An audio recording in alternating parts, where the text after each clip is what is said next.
శ్రీ గురుభ్యో నమః. ఓం నమ శివాయ. మనమందరం కుజదోషం ఉంది, లేకపోతే కుజదోషం ఉంటే పెళ్ళిళ్ళు జరగవు, ఇలాంటి మాటలన్నీ కూడా వినే ఉంటాం. కానీ అసలు కుజుడు ఎలా పుట్టాడు అనే విషయం గురించి మీరు ఎప్పుడైనా తెలుసుకున్నారా? లేదా దానికి సంబంధించిన కథ ఏమైనా విన్నారా? లేదు అంటే ఈ వీడియోని ఖచ్చితంగా చూడండి. ఎందుకు అంటే శివపురాణంలో చెప్పబడ్డ కుజుని యొక్క పుట్టుక గురించి మీరు తెలుసుకుంటే ఖచ్చితంగా ఆశ్చర్యపోతారు. అంతేకాదు, కుజుడు ఎలా తన జీవితాన్ని గడిపాడనే విషయం ఈ కథలో ఉంటుంది. ఈ విషయాలన్నీ ఈ వీడియోలో మీకోసం తెలియజేస్తున్నాం.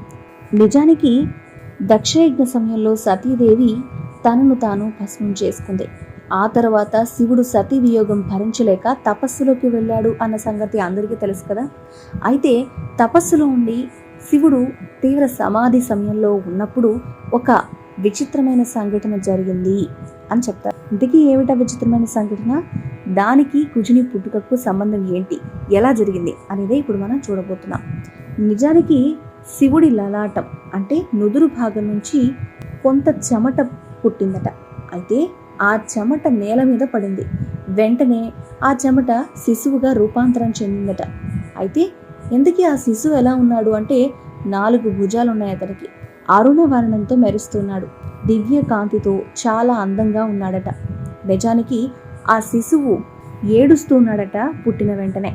నిజానికి అప్పుడు భూదేవి శంకరుడికి భయపడి ఒక అందమైన స్త్రీ రూపంలో అక్కడికి వచ్చిందట. అయితే అక్కడ ఉన్న ఆ బాలకుడిని లేవదీసుకొని తన ఒళ్ళో కూర్చోబెట్టుకొని ఆ శిశువుకి తన పాలను స్తన్య రూపంలో ఇచ్చింది. ఆ బాలుడికి ఆ పాలను త్రాగించిందట. ఇక సతీదేవి లేని కారణంగా ఆ బాలుడు తన కొడుకుగానే భావించి స్నేహంతో ఆమె ముద్దాడిందట ఆ బాలుణ్ణి. అయితే ఇదంతా గమనిస్తూ ఉన్నాడు పరమేశ్వరుడు.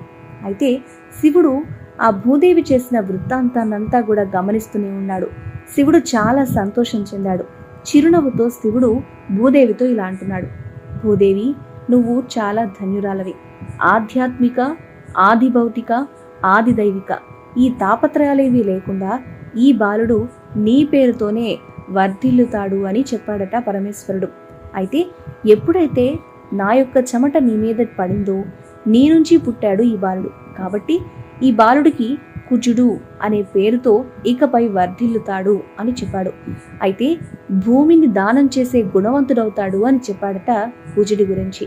ఇతడు సుఖదాత కూడా అవుతాడు అనే విషయం గురించి కూడా పరమేశ్వరుడు చెప్పాడు. శివాజ్ఞ చేత భూదేవి తన కుమారుణ్ణి తీసుకుని తన స్థానానికి వెళ్ళిపోయింది. కుజుడు కాశీనగరంలో ఉండి విశ్వేశ్వరునికి తన జీవితాంతం కూడా సేవ చేసి అతని అనుగ్రహం వల్లనే గ్రహత్వాన్ని పొంది శుక్రలోకం కంటే కూడా శ్రేష్టమైన దివ్యలోకాన్ని పొందాడు అని ఈ కథ చెప్తోంది.